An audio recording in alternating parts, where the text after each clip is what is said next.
ছেলেরা বড় হয়ে গেলে বাবাকে বুকে জড়ায় না, আর না বাবার কোলে মাথা রেখে ঘুমায়। বাইরে থাকা ছেলেরা ফোন করলেও তো মায়ের সাথে কথা বলে, আর পেছনে দাঁড়িয়ে থাকা বাবা নিচু স্বরে শুধু এতটুকুই বলে, ওকে বলে দিস টেনশন না নিতে, আমি এখনো বেঁচে আছি। এটাই বাবার ভালোবাসা। অথচ যেদিন এই ছায়াটা চিরতরে সরে যায়, সেদিনই ছেলেটা বোঝে মাথার ছাদ না থাকা কতটা ভয়াবহ। বাবার ওই নিচু স্বর শোনার জন্য তখন পৃথিবীটা বড্ড বেশি নীরব হয়ে যায়, কিন্তু ওপাশ থেকে আর কেউ বলে না, ভয় পাস না, আমি আছি।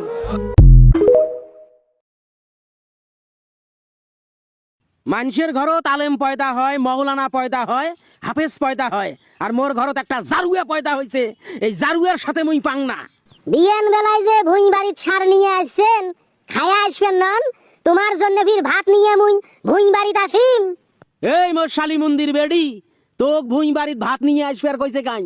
তোর জারুয়া বেড়া কন্ডে ওই ভাত নিয়ে আইসে নাই কে? তুই ভুঁই বাড়িত আলু কারে ভাত নিয়ে? বাপ যেমন বেড়াও তেমন। গাছ ভালো হলে ফল ভালো হবে, গাছে তো ভালো নয়, ফল ভালো হবে কেমন করি? তোমার বেড়া কন্ডে গেছে সেটা কি মুই জানো? তোমার বেড়া তো বাউ দিয়ে হয়া সারাদিন টই টই করে ঘুরি বেড়ায়। শালি মন্দির বেডি মোর, তোকেও বাড়ির থাকি বাইর করি দেম, তোর বেড়াকেও বাড়ির থাকি বাইর করি দেম।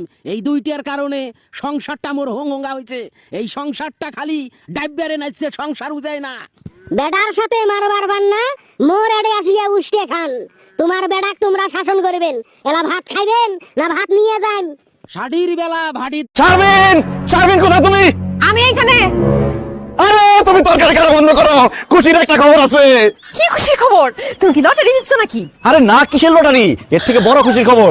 উফ, খুশির খবরটা শোনার জন্য আমার মনটা আমসান করতেছে। কি খুশির খবর? তাড়াতাড়ি কও। তোমার আব্বা মারা গেছে। কি হলা? আমার আব্বা মরে গেছে? আল্লাহ গো, আমার আব্বা বলে মরে গেছে গা। আমার এত বড় সর্বনাশ হয়ে গেল।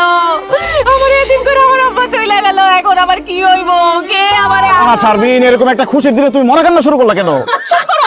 আমার আব্বা মারা গেছে, আমি কান্নাকাটি করবো না তো কি নাচানাচি করবো? এই, আমার বাপ মারা গেছে, তুমি কিভাবে বললা যে এটা একটা খুশির খবর? হ্যাঁ, তোমার তো কোনো ভাই নাই।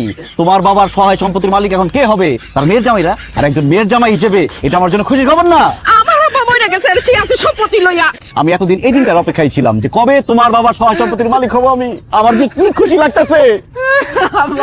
আরে এখন এসব মরা কান্না বাদ দিয়া তাড়াতাড়ি তোমাদের বাড়িতে চলো, নাহলে তোমার বোন আর ওই হারাম খোর দুলা হয়েছে সব সম্পত্তি দখল করে নিবো। রোজা আছেন না গো বাবু? আমার গ্যাস্ট্রিক।